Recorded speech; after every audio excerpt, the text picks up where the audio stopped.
What's up, guys? Craig Mack here, Liberty Bell Beekeeper. So today's video is about bee vacs, and if you're in the removal business like I am, having a bee vac is an invaluable resource. Makes things quick, easy, and safe for everybody involved, especially the bees, but especially yourself. So there's a whole bunch of different ways to make bee vacs, and there's commercial bee vacs out on the market that are professional. That are great. I imagine they work really well. I've never purchased one because I got a big old shop here and I like to build, so I always made mine. And they're pretty simple. Let me show you how most of them work. So this is just a standard, these are just standard hive bodies. This was 2 deeps. I took one of them and cut it in half, and the other is full and intact. How this works is this is your port where the bees go in. This is a port where you connect your vacuum. Now this, using a box like this, you need a powerhouse for your suction, and that's a vacuum. Some kind of shop vac. I used just a one of these 16-gallon shop vacs, and they work great. Now that being said, there's a lot of power in these, something like 5 horsepower, which is a crazy amount of suction that you don't need. So you have to put some kind of baffle on this. This did have a piece of wood here that I would use to control this air intake, but tape works just as good if you're in a pinch. Now the issue with these, well, let me show you the rest of it. So how this works is once you cut that hive body in half, you connect it to the hive body, and then the other half of that hive body that you cut in half gets screened over completely with number 8 hardware cloth, and then that goes on top, and then obviously that requires a lid there. Now at one point this had foam strips, and you can see here it had foam to help seal it off, and then as much as I use this, it's seen better days, as you can see, but it worked great. Now again, the big problem with this is you need a powerhouse. So when I'm taking this, I got to carry this box up on my scaffold or on my lift. I have to pull the vacuum up with it, connect the hose to this, and then connect the hose from the box that I use to collect the bees. Again, it worked fantastic. Did everything I needed to do. Collected the bees safely and efficiently. Now, the problem I run into is I end up with some larger colonies, and you end up having to stack more supers on this. There's times where this is, 3 or 4 boxes deep, and it's, almost, it's over 3 feet tall, and it's got some weight, and all of that just becomes more work for you long term during the removals. The other issue I had with these is sometimes the bees would overheat, even though this is just completely screened open. And when I transport the bees, this is wide open. It's still, if you get a big colony with a lot of bees, they get hot in this. It got to the point where I was actually bungee cording a blue ice pack into this to try to help relieve some of that heat when the bees get loaded up in there. And that seemed to help a little bit, but again, the problem is it's just a lot of boxes, 2 pieces of equipment that I got to drag around, up and down scaffolding, up and down stairs, all that good stuff. So I changed up my design a bit with my new bee vac. And here she is. Now this isn't completely complete. I got to still add a baffle to control the suction power, but this unit here is a complete unit. This is the only thing I'll have to carry up and down stairs apart from another component that's on the inside. My powerhouse for this is a bucket head vacuum, which is mounted on the bottom. We close off the inlet with some 2-inch foam and some metal tape, so it draws the power from inside of the box. Now let me show you what's going on with this.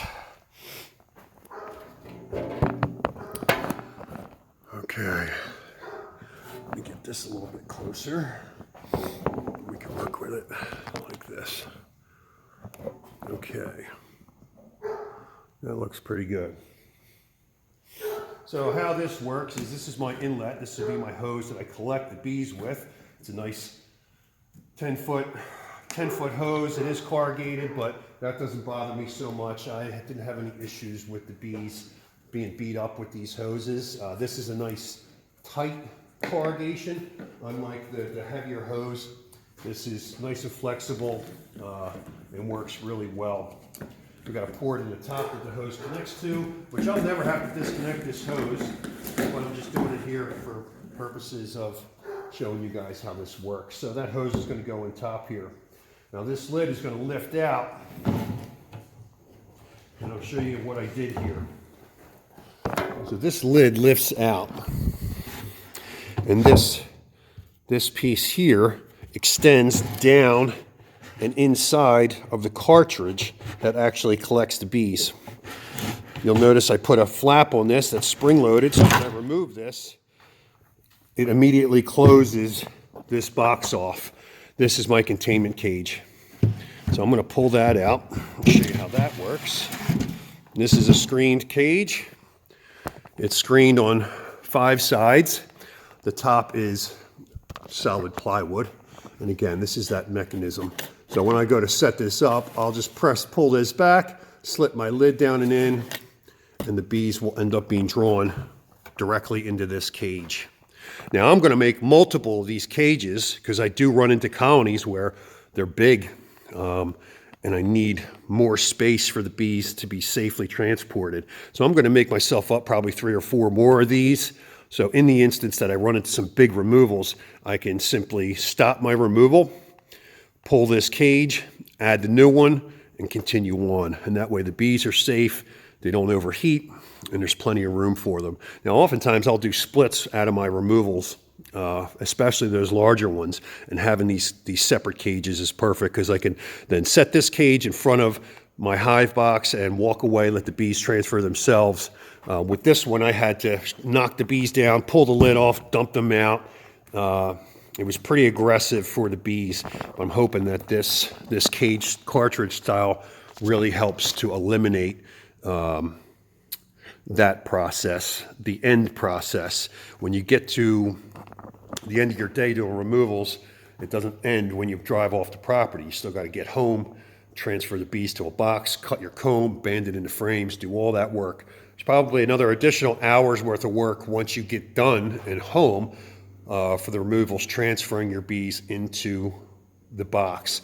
This cage is going to allow me to set this in front of a hive and walk away and let the bees, like I said, transfer themselves. I think I'm going to end up putting another door in this for that transport, for that phase of transferring the bees into the box, so I can just flip the door open, set this in front of the box or in front of the hive box, and walk away. I imagine I could do the same thing with this and just, open it up and put some kind of catch on it to keep it open. But again, I think I'm going to create another door in these to help simplify that transfer process. So let me show you how this works going back together. So again, I'm just going to pick this up, slip it in. Oh, let me show you the inside of this box. So nothing goes in this box but air. There's my vacuum. This is a piece of bucket, so it just snaps right on. This could have been mounted directly to the box, but I just added the bucket in case this unit ever goes bad, because they do go bad. And with the amount of use that I use these bee vacuums, I wanted something that I could just quickly change out this powerhouse if I needed to. So again, my box is going to drop in. I probably over-engineered this first one, and I'm going to simplify it a little bit and make it a little bit easier for me to manage. So then when I go to put this, let's see how I'm going to do this. Let's take it off my tripod here and show you. Yeah, we can probably do it that way.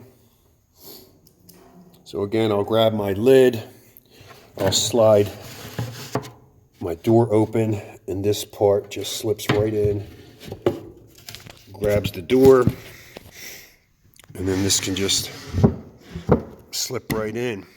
I didn't put any kind of sealing on this, any kind of rubber or anything, and it's got really nice power, and I still have to add a baffle to it to reduce the suction power. But that's my complete BVAC unit.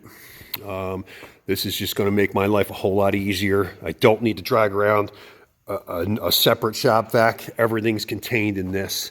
So point is, it's going to simplify my removal process, give me less to carry around, less to deal with as far as hoses and setup and all that kind of stuff. I can always add to my collection hose if I need to in order to facilitate a further away. But that hose is about 10 feet, and generally speaking, I'm not stretching that far away from my B box or my B vac where I need more hose than that. So the 10 foot should be just fine. I'm going to make it prettier and paint it and do all that good stuff, but as for right now, there she is. I didn't provide any plans for this. This is all just kind of made up as I went along. I had the idea for it after seeing a couple of friends that use some of those canister style, those cartridge style collection cages that I really liked that idea. So I took it and I made this for myself.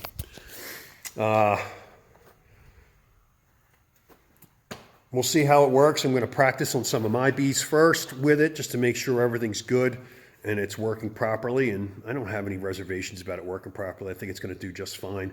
And we'll be getting into some removals in a couple of weeks. I hope you enjoyed that. This all told probably cost me about $100 between materials, and I bought an extra bucket head vacuum. I bought that extra hose. You don't have to spend that kind of money. You can do the original version. If you have all this, all these components already, you can make a BVAC pretty simply. And there's a ton of videos out there on how people do that. This upgraded version is just something that, again, I'm making for my own ease on the day of removals, because sometimes they can get pretty tricky, pretty hairy, and long and big and tiring and hot and sweaty and all those good things. So hope you enjoyed that. Thanks for watching. Like and subscribe. Shake and eat.